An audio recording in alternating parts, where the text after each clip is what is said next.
మకర రాశి వారు. ఈ మకర రాశి వారికి ఈ వారంలో మొత్తం 5 గ్రహాలు అనుకూలంగా ఉన్నాయి.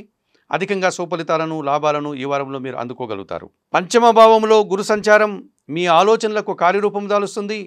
మీ సంతానము అభివృద్ధి పథంలో ముందుకు వెళ్ళేటువంటి వాతావరణం కనిపిస్తుంది.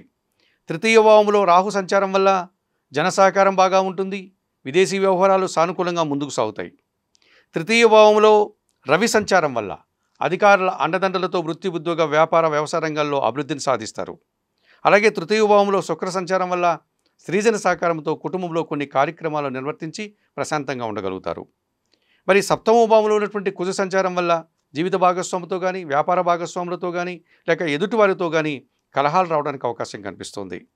ఈ రాశి వారికి ఈ వారంలో సోమ, మంగళ, బుధ, గురువారాలు అనుకూలంగా ఉన్నాయి. దానాలు ఇచ్చేటువంటి క్రమంలో ఈ మకర రాశి వారు కందిపప్పును మంగళవారం రోజు పేదవారికి దానం చేయండి. స్తోత్రపారాయణ విషయంలో సుబ్రహ్మణ్యాష్టకం నిత్యం చదువుకోండి. ఆలయ సందర్శన కార్యక్రమంలో భాగంగా మకర రాశి వారు సుబ్రహ్మణ్య స్వామిని సందర్శించి అభిషేకాది కార్యక్రమాలు నిర్వర్తించుకోవడం వల్ల సంతోషంగా, ప్రశాంతంగా ఉండగలుగుతారు.